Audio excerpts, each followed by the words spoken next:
Did you know the most successful people in history weren't disciplined? They were terrified, and they walked straight into the heart of that terror every single day. That's the secret nobody tells you. Discipline isn't about forcing yourself to do something you hate. It's about being so consumed by a vision of a different life that the fear of staying where you are finally becomes greater than the fear of entering the unknown. The cave you fear to enter, it's not a metaphor. It's a real, dark, damp place inside your own mind. And the treasure? It's not gold. It's the person you have to become to walk through that darkness. I spent years living in the antechamber of my own life. You know that place. It's the hallway of safe complaints, of comfortable miseries, where you whisper your dreams at a volume so low even you can't fully hear them. I built a whole identity there. The person who Inkauti have, if only. The person who was Yabe to, just wait. It was a life of managed disappointment, which is far more soul-crushing than catastrophic failure. At least failure is a clean break. This was a slow leak. I was so good at avoiding the cave. I decorated the outside.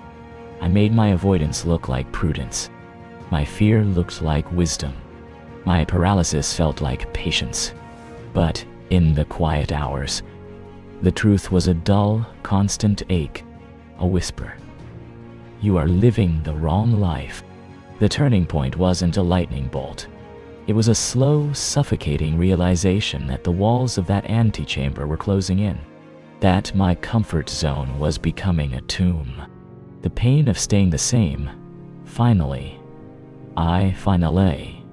became heavier than the fear of change. That's the only math that matters. So I stood at the mouth of my cave.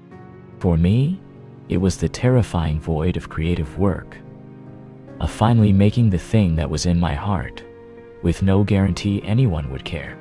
The fear was a physical thing. It tasted like metal.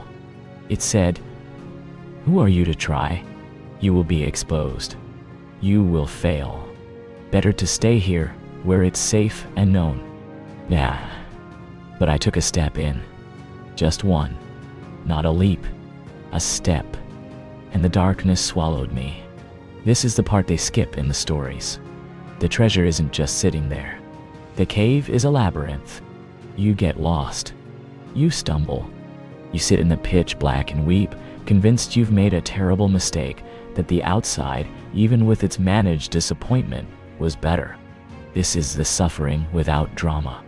The silent endurance. It's not glamorous. It's just you and the echo of your own doubt and the choice to take another step blind. You change in that darkness. Cell by cell. The old you, the one who was so afraid of the entrance, doesn't survive. You can't. The cave strips you. It takes your pretenses, your fragile ego, the stories you told yourself to stay small. It grinds them to dust. And in that emptiness, you start to build something new. Wow. Not with the loud pride of the outside world, but with the quiet certainty of someone who has seen the dark and kept walking. This is the rebirth without fantasy. It's not a brighter, shinier version of your old self. It's a different creature entirely, forged in silence, tempered by uncertainty. And then, one day, you feel it. Not a fanfare, but a solidity. A foundation inside you that wasn't there before. You look around and realize you are no longer in the labyrinth. You are in a chamber. And the treasure you find is you. The you that didn't run. The you that endured. The you that can now face other darknesses without flinching. The treasure is the irreversible shift. The one change that changes everything. It's not about a single action, but a transformation of identity. From someone who is acted upon by the world to someone who acts. From someone who hides to someone who enters. That cave is different for everyone. The career shift that terrifies you. The conversation you've been avoiding for years. The art you're afraid to make. The love you're scared to confess. The forgiveness you're scared to grant. Your cave is the thing that makes your heart pound just thinking about it. The very thing you're avoiding is the precise path to your becoming. The avoidance is the lock. The fear is the key. So if you're in that antechamber, listening to this in the quiet of your own night, know this. The discomfort you feel is not a sign to turn back. It's a sign you're close to the entrance. The weight you carry is the old self begging to stay. Let it go. Take the step. Not the leap, just the step. Enter your cave. Suffer its silence. Endure its lessons. And when you emerge, and you will, you won't just have found a treasure. You will have become it. And from that day forward, you will walk the earth differently. Unshakable.